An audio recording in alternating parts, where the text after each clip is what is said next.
Coucou la team, en direct du podcast et de YouTube, ça y est, on est au point. Je suis heureuse de vous retrouver dans ce nouvel épisode.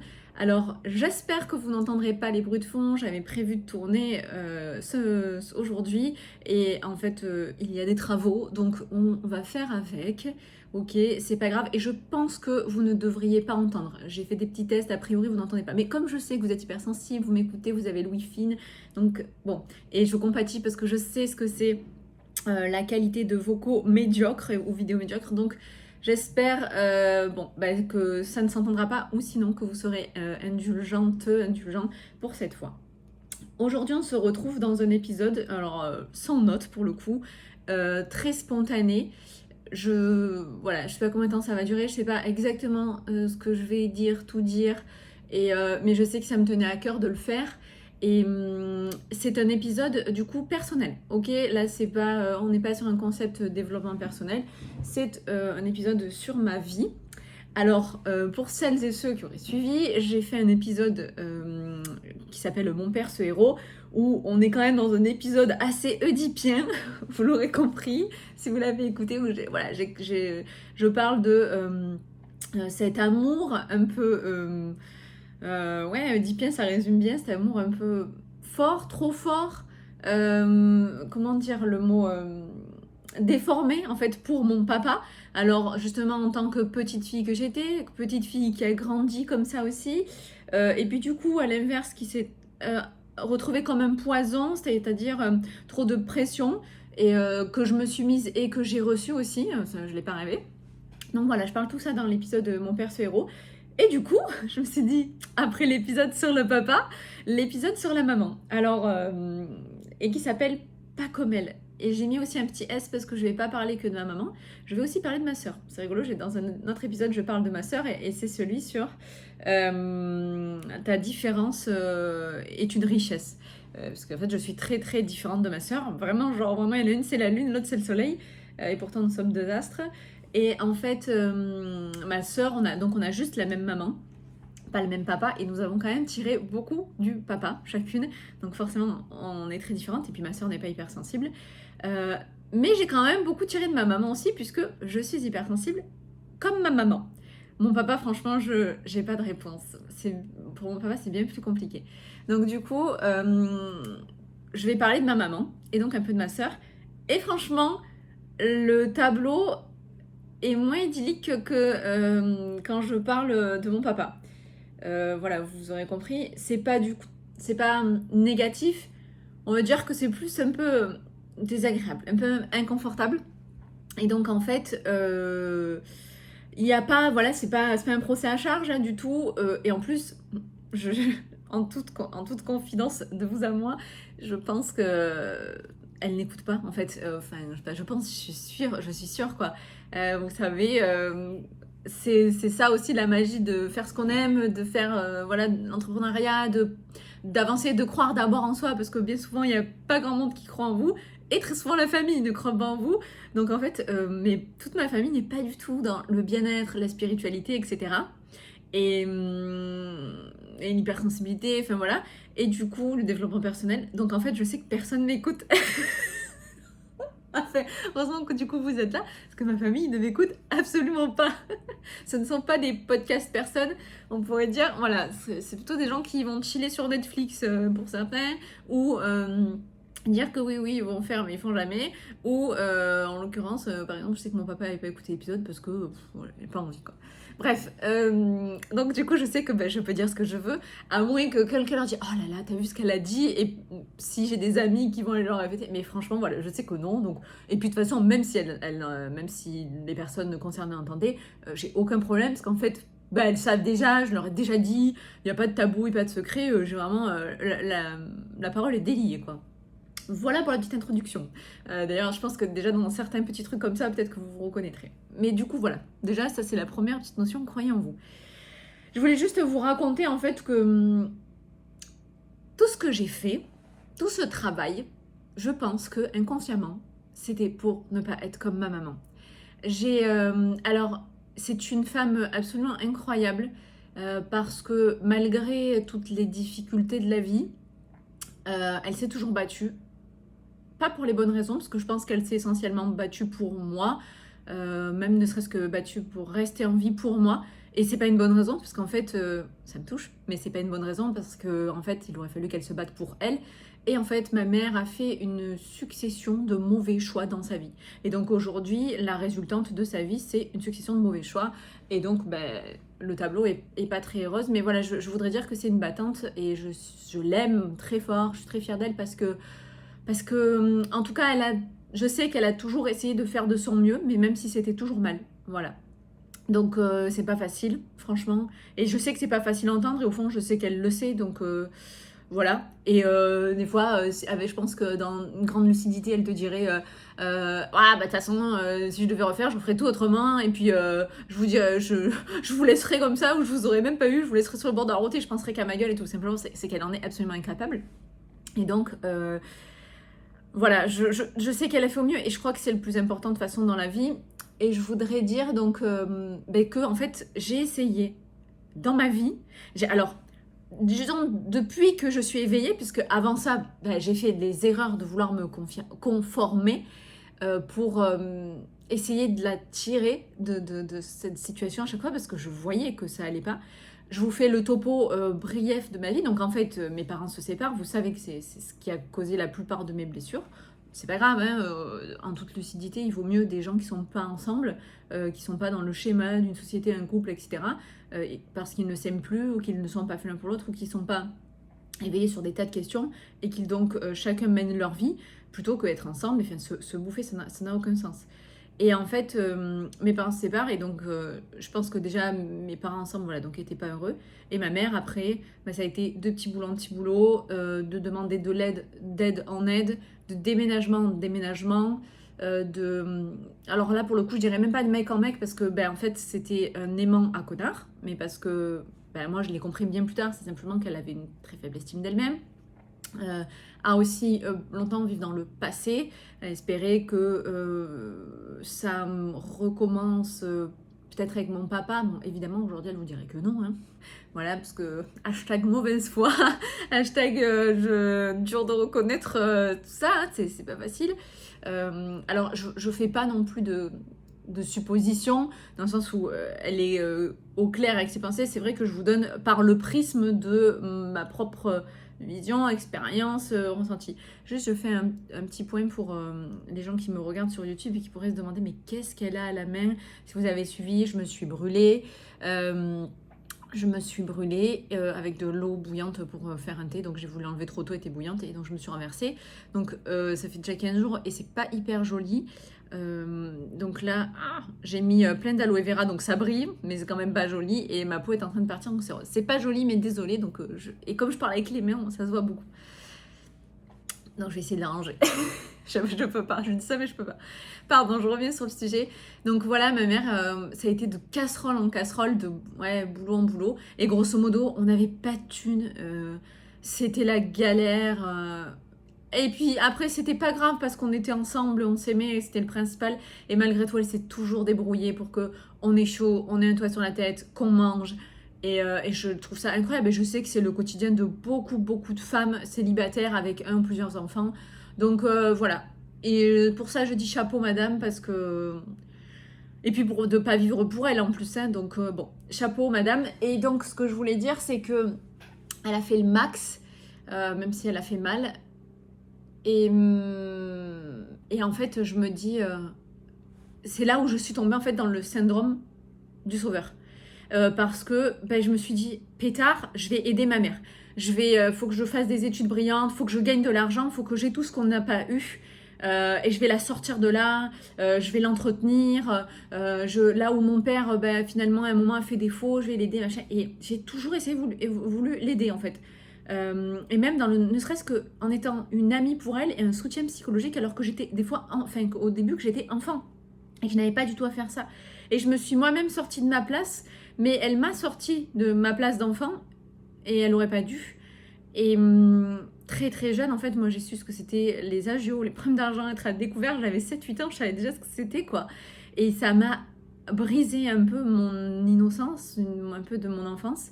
Puis de toute façon, je voyais tout le temps ma mère pleurer, etc. Donc bon, bref, j'ai essayé de la sauver de toutes les manières possibles et ça m'est resté longtemps. Et vous allez comprendre que c'est pour ça que j'ai entretenu une relation toxique avec ma mère et parfois, des fois encore. Donc aujourd'hui, je dirais que je m'en suis sortie, mais franchement, des fois, je vous jure, il y a des mécanismes, on y retourne. Voilà, donc en fait, déjà, une maman, enfin, un rôle de parent, pour qu'un enfant ait une estime de soi correcte, doit apporter entre 0 et 7 ans l'amour et la sécurité, deux choses. Bon, ben là, la sécurité, ça n'a pas toujours été ça, d'accord. L'amour, j'ai jamais manqué. Puis, alors, j'allais dire, j'ai pas été battue, j'ai pas été machin, mais c'est vrai que ma mère, dans ses accès de colère, était parfois un peu violente. Franchement, j'ai pas été battue, hein, d'accord. Mais c'est vrai que elle avait la main lourde parfois. Donc après, on va pas rentrer dans le débat fessé, pas fessé, mais moi, c'est pas des fessés que j'ai reçus. J'ai quand même 2-3 coups, mais moi avec ma soeur. Donc, j'ai vu aussi voilà, ma mère dans les plus grands excès qui soient. Et franchement, avec les années, j'ai eu pitié parce que je me suis dit, mais comment c'est possible? Enfin, franchement, c'était de la pitié. Et elle s'en rendait pas compte. Et le pire, c'est que j'ai failli avoir les mêmes agissements qu'elle lors de mes ruptures. J'ai eu beaucoup pitié de ma maman quand elle s'est séparée de mon papa et à dire en fait que c'était le seul sens de sa vie, en fait, que s'il n'y avait pas mon papa, elle n'avait pas de vie. J'ai refait les mêmes erreurs qu'elle. Et en fait, je me rends compte que ça marche pas comme ça, une relation. Donc en fait, c'était même pas de l'amour. Aujourd'hui, j'ai mis les mots. C'était de la dépendance affective. Et donc, ça ramène toujours à cette faible estime d'elle-même. Donc voilà, ouais, je vous jure, à jeter des affaires de sacs poubelles par les fenêtres, des spectacles, comment on dit, comment on pourrait dire, c'est quoi ce mot-là, pas de la mise en scène, là, enfin, se ridiculiser, quoi. Enfin, vous voyez un peu le schéma, le topo. Et je me suis retrouvée, j'avais des fois à l'école le lendemain, je me suis retrouvée des minuits en pleine dispute entre mes parents, enfin bon, bref. Voilà, un peu avoir pitié de ça et je me suis dit, c'est dommage quand même. Et puis après, voilà, ma mère, j'ai essayé de la sauver, je reviens à mon syndrome sauveur de toutes les façons possibles en grandissant. Et puis à la soutenir. Je resitue aussi, quand je me suis retrouvée donc ado, où à un moment tu commences à te dire, bon, il y a autre chose dans la vie, les amis, le machin, les bacs, premier petit copain et tout. Ma mère m'a dit, tu m'as abandonnée. Le premier Noël où je dis, en fait, stop, moi je peux plus ce climat. Je me barre, j'avais passé un de mes premiers Noëls chez mon petit copain de l'époque. Je vivais avec la culpabilité de me dire, mon Dieu, je laisse ma mère pour Noël, tout ça, c'était horrible. J'en tremble. Et puis ma mère ne se gênait pas de me le rappeler. Et ensuite, elle a développé des maladies, évidemment des maladies autour du stress, très nerveuses. Alors, pas qui n'existent pas, bien que ma mère en fait ait toujours eu toutes les maladies du monde selon elle, très, très hypochondriaque, j'ai aussi ce côté-là d'elle. Et donc, elle était clairement dans la victimisation et moi je rentrais voilà, donc je parlais de relation toxique, dans ce côté de sauveur. Elle se victimise, je vais la sauver. Ou alors, elle disait que j'étais son persécuteur, puisque ma mère m'a toujours dit que c'était à cause de moi qu'elle était tombée malade, parce que je lui ai mené une vie absolument invivable, parce que je l'avais abandonnée, parce que je lui coûtais de l'argent, parce que plus jeune, je me comportais pas correctement, enfin pas assez justement mal avec ma belle-mère, ce qui faisait que mon père revenait pas, ou alors elle m'avait dit que c'est à cause de moi que mon père nous avait quittés, parce que je n'étais pas une jeune fille assez sage. C'est dur, hein. Franchement, je le dis, je souris et tout. C'est dur, mais parce que bon, j'ai fait le deuil. Et puis, c'est loin. Je vous parle d'un truc, je vais avoir 34 ans. J'avais 7 ans, 8 ans, 10 ans, 12 ans, d'accord. Donc, ça va, on a digéré. Puis, on a eu l'occasion de reparler 1000 et 1000 fois. Et puis, de toute façon, le discours après est toujours le même. Et on n'en parle plus, ça sert à rien, quoi. Voilà, donc des choses dures comme ça. Donc, ouais, malade à cause de toi. Voilà. Jusqu'à ce que je me bats. En fait. Un jour, j'allais vers encore plus d'indépendance, que j'étais en train de passer mon permis, donc je pensais encore plus à moi. Et le dialogue était assez rompu. Après, évidemment, attention, hein, tout le monde fait une crise d'ado. Hein. Enfin, tout le monde. Quoi qu'il y a des psys qui disent que la crise d'ado, ça n'existe pas. Mais enfin, bon, tu forges encore plus ton identité, on va dire. Et là, je suis un peu balèque, excusez-moi le terme, mais voilà. Et en fait, je la préviens pas d'un bus, quoi, jusqu'à ce que ma mère prenne un couteau et me dit oui, j'en ai marre de toi et tout. J'ai dit, alors là, c'était la goutte d'eau, j'ai dit, quoi, tu vas me tuer? Et je me suis barrée. Et là, c'est là où mon père a été, bon, là pour le coup, mon sauveur. Mon père, c'est un sauveur sur Terre. Hein. Lui, des fois, on se demande leur mission de vie. Moi, mon père, c'est vraiment un sauveur sur Terre. Il a sauvé je ne sais combien d'âmes. Et il a en tout cas essayé de sauver celle de ma mère. Mais même mon père n'a pas réussi. Et donc, mon père dit, maman, papa, il faut que tu m'aides. Maman, j'en peux plus. Et il me dit, je te comprends, je vais t'aider. Et j'avais 18 ans. Donc, je suis partie de chez moi à 18 ans parce que comment on dit? Le truc était consommé. La relation était consommée? Non, pas ça. Bon, je sais plus. C'était la goutte de trop en fait. Et je me suis dit, stop, là, le vase il a pas débordé, il a explosé. Et donc je me barre et j'avais la chance de pouvoir avoir un appart. Et j'étais en alternance à l'époque, donc j'avais des revenus et j'ai pris mon indépendance comme ça. Et de façon, et là ma mère me sort, oui, de toute façon t'es qu'une incapable, tu sais pas faire tourner une machine. Elle m'a toujours dit que j'étais une branleuse, pardon, excusez-moi le terme, mon père me le disait aussi, donc je pense que j'ai grandi aussi avec ce truc en disant je suis incapable de faire quoi que ce soit. Tu sais même pas te lever, tu fais que dormir, etc. Et en fait, donc elle était sûre que j'allais revenir en la suppliant, maman aide-moi, tout ça. Et encore cette relation de dépendance avec moi. Et sous-entendu, ma fille reste, ma fille, je vais l'assister et parce qu'elle se rendra compte que sans moi, elle peut pas vivre. Mais c'est faux. Parce qu'en fait, je savais pas faire de machine. Ouais, j'ai appris. Je savais pas cuisiner. J'ai appris. Il y avait du ménage chez moi, fait ou pas fait. Je m'en foutais. Et en fait, et franchement, j'étais très bien toute seule. Et voilà, elle s'est trompée. Je pense que ça lui a fait de la peine. Et ensuite, elle s'est dit ah, alors, pourquoi tu l'as pas fait quand t'étais avec moi? Alors là, je me suis dit merde, je culpabilise un peu, c'est vrai, j'aurais peut-être dû un peu plus aider. Voilà, j'ai peut-être poussé dans le retranchement, mais en fait, je me dis mince, en fait, c'est toi qui m'assistais, hein, c'est toi qui as toujours pensé que parce que tu me faisais tout, j'allais rester. Erreur. Voilà un peu la jeunesse, la relation, donc pas top. Et en fait, à un moment, plus tu vieillis, plus je me suis dit oh my god, je veux pas être comme elle, quoi. Oh là là. Parce que du coup, tout est venu dans l'éveil, dans l'introspection, dans l'expansion de conscience, vraiment de prendre conscience de tas de choses. Alors je voudrais rectifier un truc, enfin pas rectifier, j'ai pas dit faux. En fait, je crois que ce qui a le plus pesé sur ma maman, c'est de ne pas savoir qu'elle était hypersensible. C'était... elle savait juste pas en fait. Ça me fait de la peine. Ça me fait de la peine parce que je travaille avec des femmes qui ont le sentiment de l'apprendre tard. 30 ans, 40 ans, c'est sûr que c'est tard. Quand j'y pense, j'avais 25 piges, un truc comme ça. Et je me dis, ma mère, finalement, elle l'a appris quand moi j'ai compris. Donc, allez, je recule, ça fait presque 10 ans. Ma mère, elle a dû le comprendre à 55 ans, quoi. Dire, ok, c'est ça, les mots, ma différence, ça. Et putain, par contre, 55 ans, qu'est-ce que c'est tard, bon sang. Et là, je peux même pas imaginer à sa place de me dire d'avoir rien compris à sa life, d'avoir vécu pour les autres, de pas avoir vraiment aimé, de jamais s'être aimée elle-même, d'avoir et t'as été comme ça dans l'abnégation en pensant que ça allait revenir. Ma mère a fait des enfants juste pour pas être seule, quoi.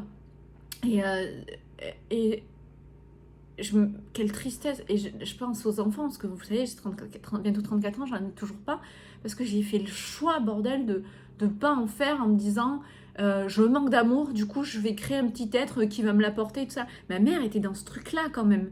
D'ailleurs, je pense que même la première, elle a eu ma soeur en disant je vais avoir un enfant, mon mari va pas partir, son premier mari. Est-ce que vous vous rendez compte de la tristesse du truc, quoi?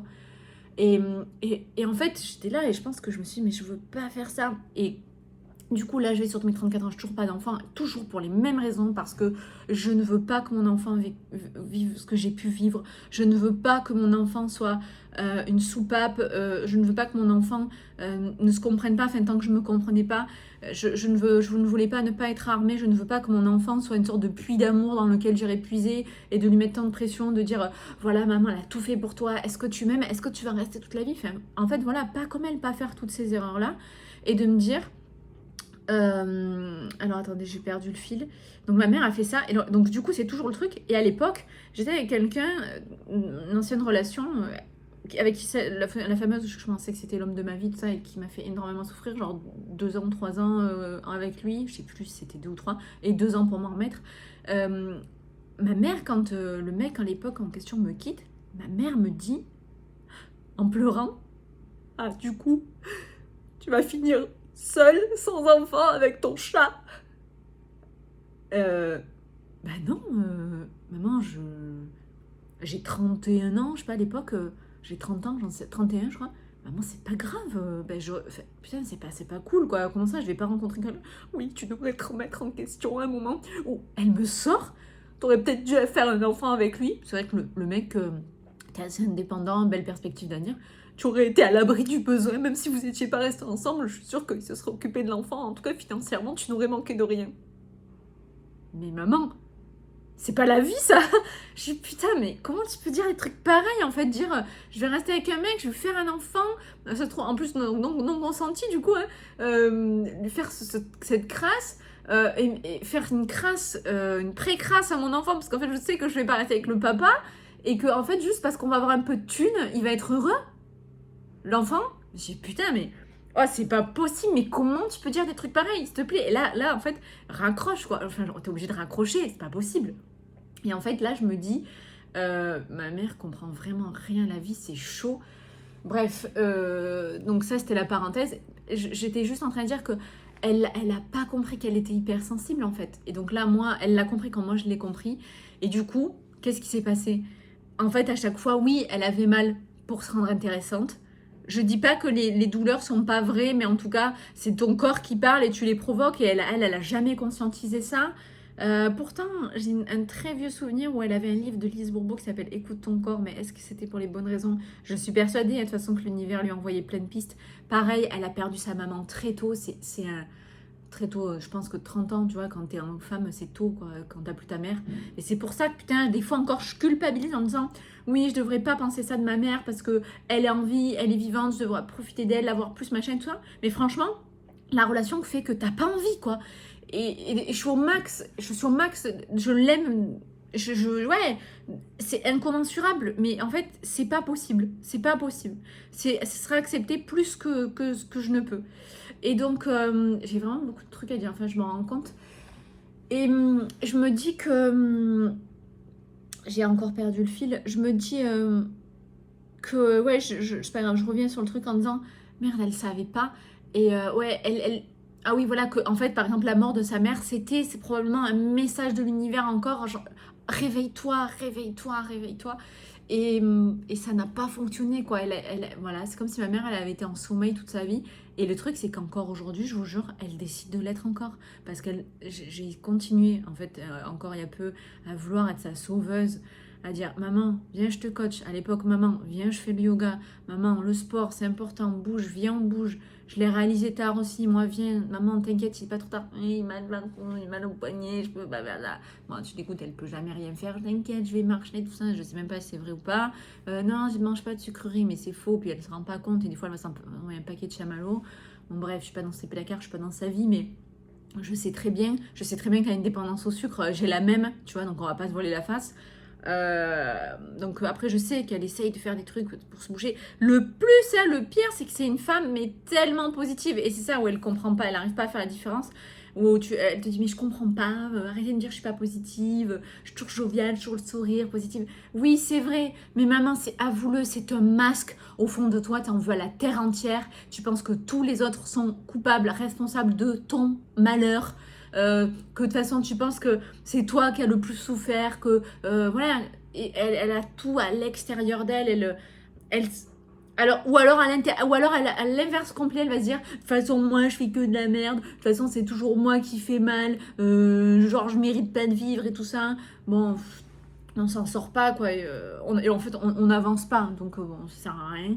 Et ouais, j'ai essayé de et là, dernièrement, avec l'hypnose. Maman, allez, je retombe pas trop dans le truc. Avant, j'aurais insisté 1000 fois. Maman, au fait, je t'offre une séance d'hypnose, puis même tout un accompagnement sur 100 ans, si tu veux. Ce qui n'est pas le cas avec l'hypnose, mais encore une fois, elle a trouvé je ne sais combien d'excuses. Oui, non, mais au début, je crois que ça marche pas sur moi. Et après, oui, mais alors là, d'abord, l'été, il fait un peu chaud. Ok. Alors, attends, je suis un peu occupée. On verra à la rentrée. Ah, mais la rentrée, non, je suis un peu occupée. J'attends que l'emploi du temps se régule. Puis on voit.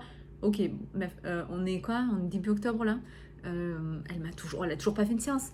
Et le pire, c'est que voilà, genre, je suis sa fille, j'ai beaucoup de clés pour qu'elle aille mieux. Et voilà, maintenant, je vais plus le courir après. Elle veut pas.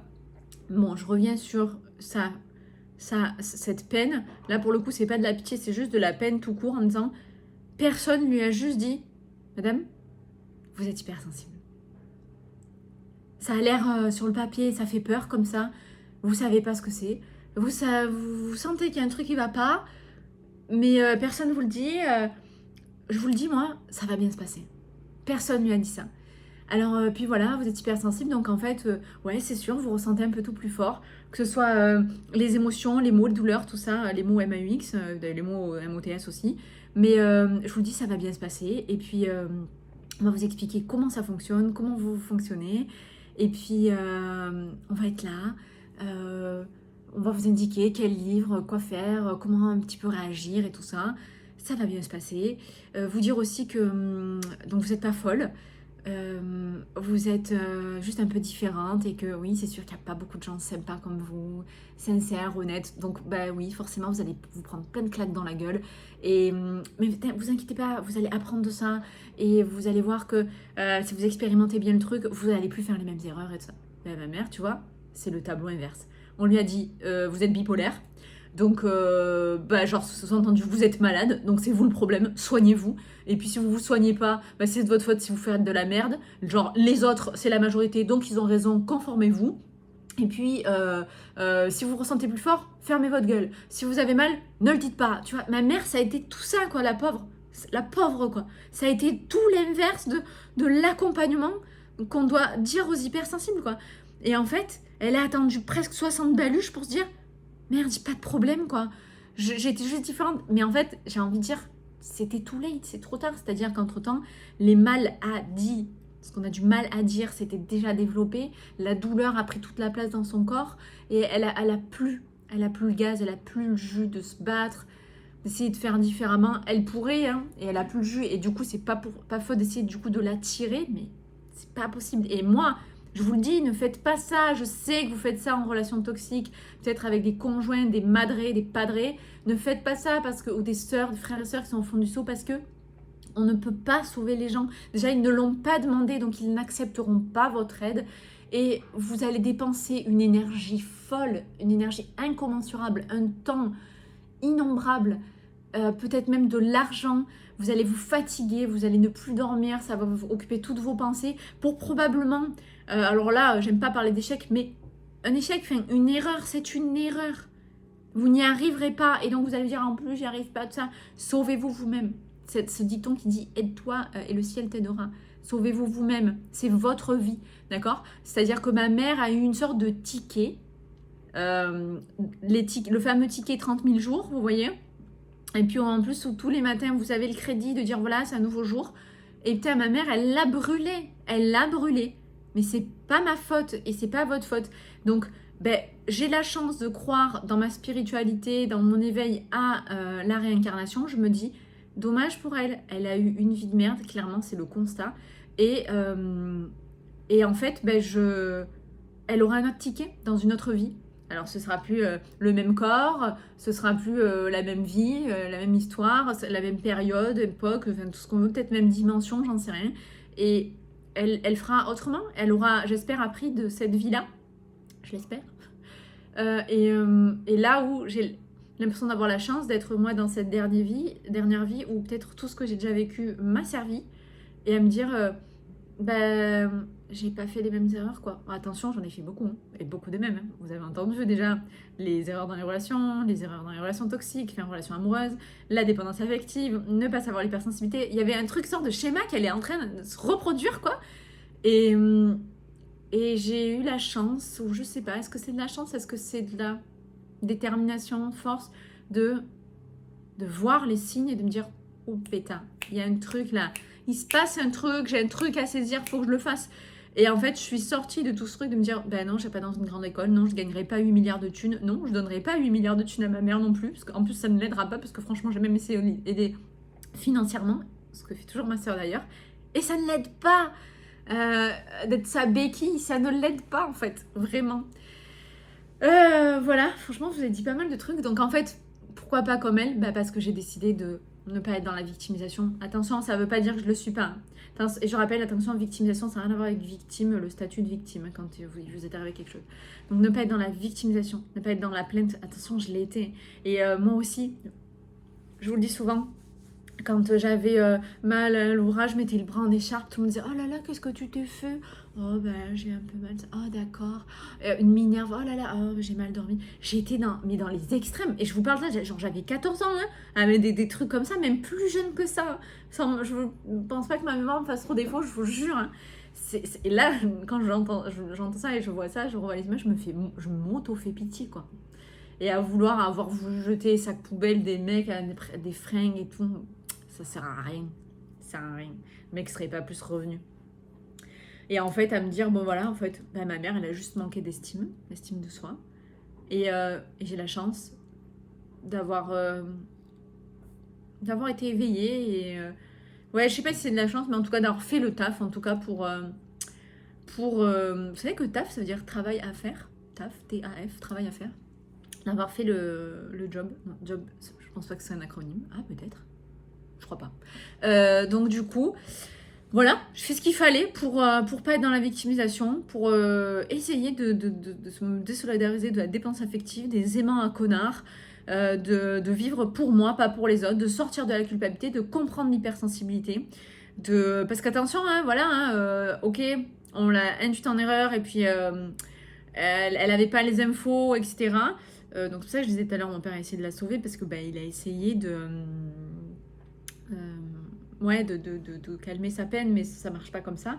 Il y avait des livres aussi à son époque quand même. Alors c'est sûr que voilà, il n'y a plus aujourd'hui les coachings, internet. C'est pour ça que quand j'entends oh là là, des business machin, putain, mais soyez contents qu'il y ait des business comme ça et qu'on puisse être dans une génération qui puisse être autant concernée par ce besoin dans la pyramide de Maslow qu'est le développement personnel. Franchement, c'est une immense chance, quoi. Donc, quand j'entends les gens dire « Oh là là, toujours travail personnel, développement personnel, ça n'existe pas, introspection, ça sert à rien. » Genre 2 secondes, quoi. Respirez, prenez du recul et réfléchissez sur votre vie. Mais bon, encore faut-il pouvoir avoir l'intelligence et l'intelligence émotionnelle de pouvoir le faire. Bref. Donc aujourd'hui, ma mère, voilà, pleine de prise de conscience. Tardive, certes. Moi, je pense qu'il est jamais trop tard, mais encore une fois, je peux pas l'aider. Voilà. En tout cas, moi, j'ai cette prise de conscience de me dire « Je veux pas être comme ça. » Et vous savez pourquoi l'épisode là est venu. J'ai ma soeur au téléphone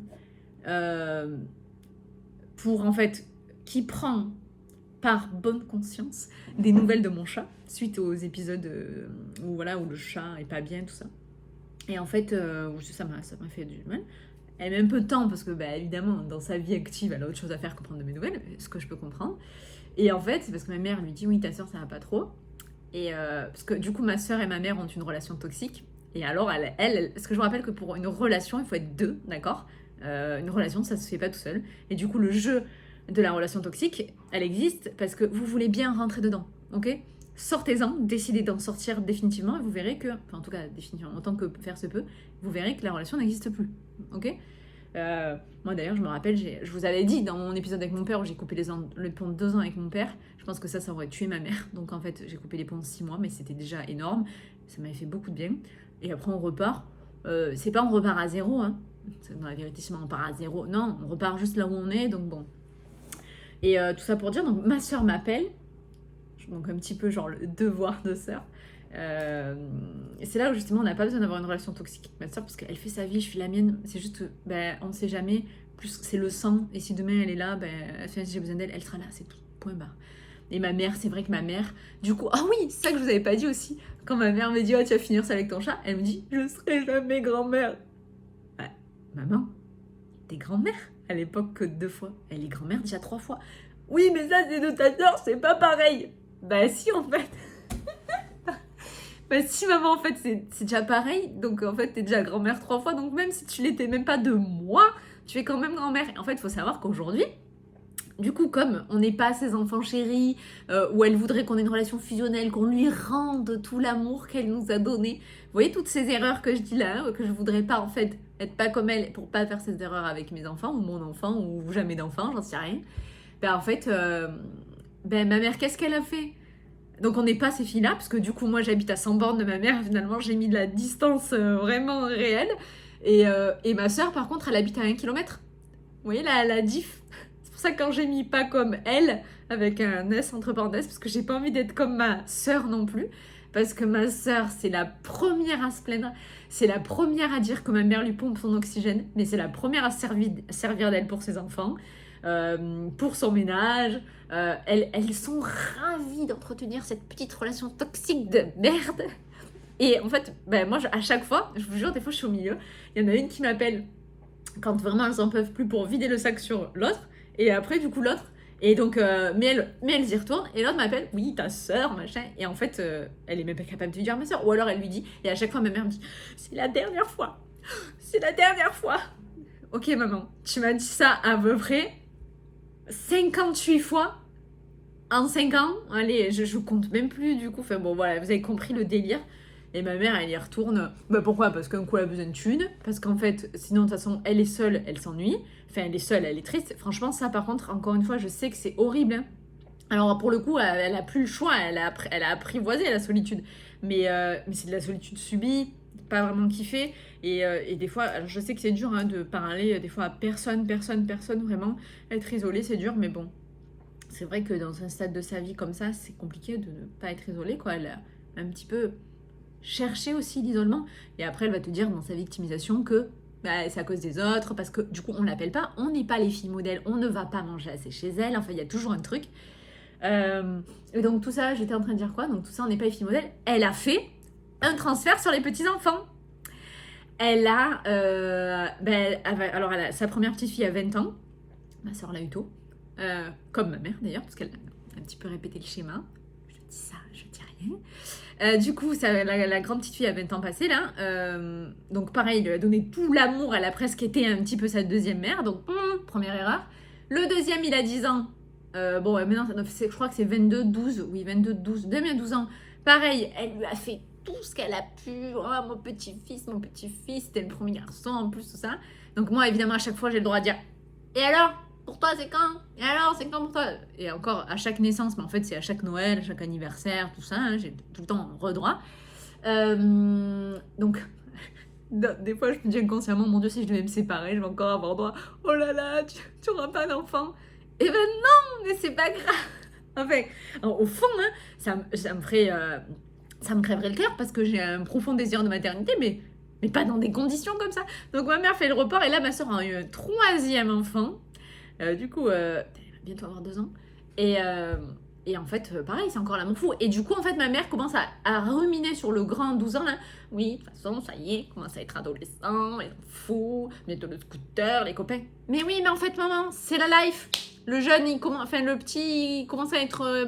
c'est la vie, en fait. Ah, moi, je suis sa grand-mère, j'ai tout donné, il rend rien. Ben, maman, en fait, t'avais juste à être juste une grand-mère. Pas une seconde maman et pas à tout reporter. Voilà, donc bon, on en est là. Et donc je reviens, pardon, je rembobine. Je reviens, j'ai ma soeur au téléphone pour le chat. Et là, ma soeur me dit, donc je lui explique un peu le chat. C'est-à-dire qu'elle m'appelle, à la base, c'est moi qui suis dans un mal-être profond. Et ma soeur me dit, oui, enfin voilà, du coup, je voudrais quand même te dire que j'étais un peu à 100 à l'heure, ok. Bon, ma soeur parle pas du tout comme ça, mais enfin, voilà, je suis dans les personnages à chaque fois, j'extrapole. Pareil, ma mère n'a pas toujours la voix sanglotante. Donc voilà, elles sont à 1 kilomètre de chez elle, l'autre va chez elle, elle appelle ma soeur m'appelle quand elle est chez... Non, oui, ma mère est venue la voir, ma soeur m'appelle, on s'en fout, bref. Elle me dit, donc elle finit par me dire, voilà, du coup, je vais me faire opérer du dos parce que tu te rends compte, en fait, c'est mon job, c'est à cause de mon job. Elle est coiffeuse, donc évidemment que c'est pas facile. Voilà, le mec m'a dit clairement que je faisais pas le job qu'il fallait. Je dis, mais attends, c'est très cool en fait d'être debout quand même pour un job. Et en plus, des fois, t'es un petit peu assise aussi pour couper les cheveux, t'es en mouvement et tout ça. Moi, j'aimerais bien des fois être aussi active que toi, musculairement parlant, c'est intéressant. Alors attention, elles ont beaucoup de tendinite et elles font des gestes répétitifs, c'est pas facile, mais voilà. Puis même, quand t'as les gens et tout ça, c'est chouette quand même. Et puis elle est très très douée. Pour la coiffure, donc waouh, il n'y a pas de question, tu vois, genre elle avait trouvé très rapidement ce pourquoi elle était faite, quoi. Quoique elle a son papa et sa maman son papa est coiffeur, et notre maman est coiffeuse, donc c'est vrai que je pense qu'elle est un peu biberonnée à la coiffure, je pense qu'elle s'est même pas posé la question de si elle allait faire autre chose un jour dans sa vie. Bref, elle me dit oui, c'est parce que je suis bien, bon, c'est bizarre. le sport, ça, non, je peux pas bouger de ça. Alors, putain, si le docteur lui a dit ça, mais il faut qu'il change de métier parce que les docteurs qui disent que il faut pas bouger, ça me tue en fait. Il y a rien de mieux que l'activité. Et moi, je lui dis, bah, tu sais, à mon avis aussi, c'est parce qu'il y a ce problème de compensation musculaire et donc elle me sort qu'elle peut pas faire de sport. Qu'est-ce que je fais? Je commence à essayer d'un tout petit peu argumenter, je vois qu'elle écoute pas. Et en fait, ben, meuf, c'est simplement que tu bouges pas, tu fais pas de sport, tu viens encore d'avoir un bébé et t'es toujours pas active dans du sport. Enfin, je parle pas de sport, je suis pas en train de dire qu'il faut couler 3 gouttes et aller s'entraîner, souffrir 6 heures par semaine ou 5 séances, je suis pas dire ça, mais juste putain, un peu d'activité, marche, voilà, au moins une fois par semaine, ne serait-ce que du pilates, enfin tu vois, du yoga, je sais pas, un truc doux. Ma soeur, elle est pas du tout là-dedans. Donc déjà, tu vois, le pas comme elle, il est là. Et là, elle me sort que c'est à cause du taf, donc que c'est pas à cause de tout le reste. Moi, premier truc que je lui dis, je fais, ça va dans ta vie? Oui, mais non, mais c'est pas ça. Meuf, ça va dans ta vie en fait. Dans ta tête, ça va, tu dors, t'es en paix dans ton couple, ça va le fait de l'enfant, troisième enfant, être maman, 40 ans. Voilà, je vais pas m'épandre là-dessus. M'épandre, non. M'épancher, m'étendre. T'as compris en fait. Voilà, c'est que dans la tête, ça va pas. Déjà, à la base, en plus, je te rappelle, c'est pas méchant, mais que ma soeur, c'était l'enfant de on va sauver le couple. Voilà. Donc bon, bah déjà, quand tu nais, quand in utero, et en plus, ma mère voulait que ce soit un garçon. Voilà. Donc quand tu nais in utero avec déjà des attentes comme ça sur toi, mais laisse tomber, c'est compliqué de se construire comme ça. Ma sœur, elle était à peine née que du coup ses parents étaient déjà plus ensemble. Donc voilà. Donc Bichette, encore une fois, ma sœur, je lui en veux. Enfin, il n'y a pas à en vouloir, tu vois. Elle a fait ce qu'elle a pu avec ce qu'elle avait. Elle n'a pas voulu faire de psychothérapie. Elle continue à faire des choix. Et moi, en fait, pourquoi le pas comme elle au pluriel? Parce qu'elle fait aussi les mauvais choix. Que j'ai peur qu'elle prenne la même direction, qu'elle se retrouve seule, qu'elle cherche du retour dans ses gosses en disant « Ah, j'ai donné toute ma vie à mes gosses, j'ai fait 3 gosses et regarde, aujourd'hui, ils me crachent dessus. » Mais c'est pas que les enfants vous crachent dessus, c'est qu'ils sont là pour faire leur vie.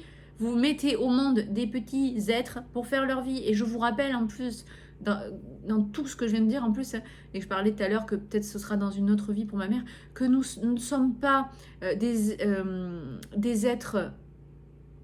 des humains vivant une expérience spirituelle, c'est que nous sommes des êtres spirituels juste vivant une expérience humaine. Voilà.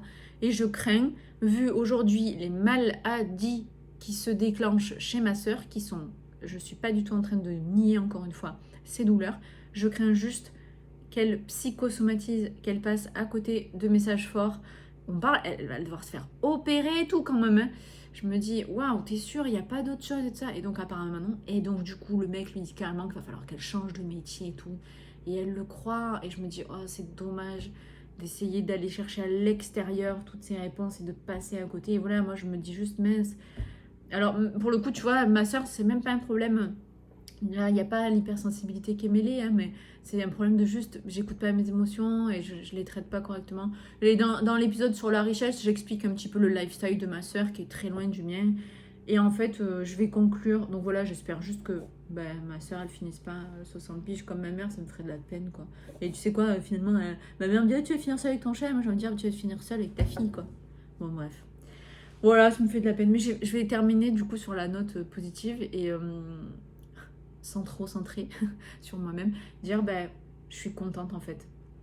Je suis contente de ne pas être ma mère, je suis contente de ne pas être ma sœur, je suis contente d'écouter mon corps, je suis contente de savoir que je suis hypersensible, je suis contente d'être hypersensible, je suis contente de faire de l'activité physique, je suis contente de ne pas boire d'alcool, je suis contente de donner de la bonne nourriture à mon corps, je suis contente d'être réveillée, je suis contente d'avoir cette conscience expansée, je suis contente de l'expérience que je vis, je suis contente d'apprendre et d'essayer de ne pas faire les mêmes erreurs, je suis contente d'avoir retenu des leçons.